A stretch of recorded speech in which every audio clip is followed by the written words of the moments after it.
দুবরাজপুরে নেমে এলো শোকের ছায়া। এক মর্মান্তিক ঘটনায় স্তব্ধ গোটা এলাকা। দীর্ঘদিনের অসহ্য শারীরিক যন্ত্রণার কাছে হার মানলেন এক প্রবীণ মানুষ। আত্মঘাতী হলেন দুবরাজপুর পৌরসভার ৫ নম্বর ওয়ার্ডের বাসিন্দা ৬৭ বছর বয়সী বনমালী গড়াই। পরিবার সূত্রে জানা যায়, প্রায় ১.৫ বছর ধরে তীব্র শারীরিক কষ্টে ভুগছিলেন তিনি। চিকিৎসা করিয়েও মিলছিল না স্থায়ী স্বস্তি। দিনের পর দিন বেড়েই চলেছিল যন্ত্রণা। শেষ পর্যন্ত সেই অসহনীয় কষ্টই তাকে ঠেলে দেয় চরম সিদ্ধান্তের দিকে। ভোরবেলায় বাড়ি থেকে বেরিয়ে দুবরাজপুর সিনেমা হল রোডের ওপর গায়ে আগুন লাগিয়ে আত্মঘাতী হলেন ওই বৃদ্ধ। ঘটনার পর উদ্ধার হয়েছে একটি সুইসাইড নোট, যেখানে নিজের যন্ত্রণার কথাই তুলে ধরেছেন বনমালী গড়াই। সবচেয়ে মর্মান্তিক বিষয়, নিজের এই সিদ্ধান্তের আভাসও তিনি দেননি তার স্ত্রী সবিতা গড়াইকে। বাড়ি ছাড়ার আগে বারান্দায় তার শেষ লেখা। উল্লেখ্য, সাইকেলে চড়ে ভারত ভ্রমণের জন্য এলাকায় সুপরিচিত ছিলেন বনমালী গড়াই। হঠাৎ এই মৃত্যুর খবরে শোকস্তব্ধ পরিবার, প্রতিবেশী এবং গোটা দুবরাজপুর।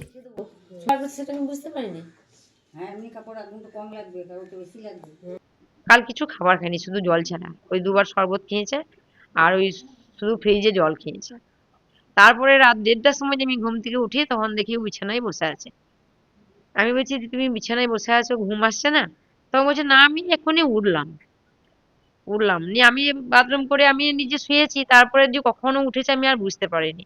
আমি ৩:৩০টার সময় উঠছি, থতমত উঠে আমি দেখছি কালকে কিছু খাইনি, তো ভোর এমনি লাইট জ্বলছে। তাহলে ও উঠে গেছে, তাহলে আমি চা করে দিই গা, তাহলে ও নিজে চা করে খেত ভোরে। আমার কাল শরীরটা খারাপ চলছিল, আমিই করে দিই চাটা।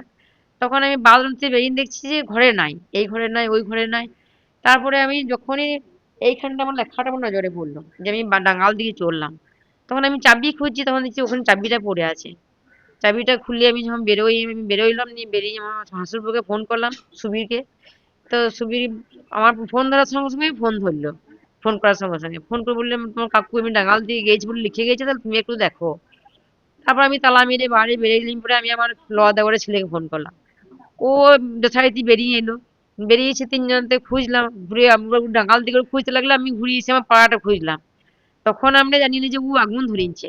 তারপর আমি পাড়া খুঁজে দিয়ে যখন ওরা উদ্ধারবান প্রদ্ধারবান সব খুঁজে এসছেন, ৩ জনে মিলে যখন যাচ্ছি শালকেন্দুরি রাস্তাতে, তখন দেখছি এক জায়গায় আগুন জ্বলছে। তখন বুঝতে পারিনি যে ওনার গায়ে আগুন জ্বলছে। তারপরে আমি আর সুবীর পিছন দিকে ছিলাম, আর আমার দেওয়ার বিপ্লব আগেই ছিল। ওই গিয়ে যখন দেখছি যে জেঠিমা দেখো জেঠু পুড়ছে, মানে তখন ও জ্বলছে। মানে তার আগে মারা গেছি, মরে গেছে কিন্তু একদম কাঠ হয়ে গেছে, শুধু জ্বলছে, দেখো ওটা জ্বলছে। তারপরে গিয়ে ওখানে গিয়ে পরে আমরা পুলিশকে ফোন করা হলো।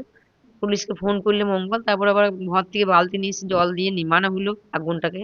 তারপর যথারীতি পুলিশের গাড়ি এলো।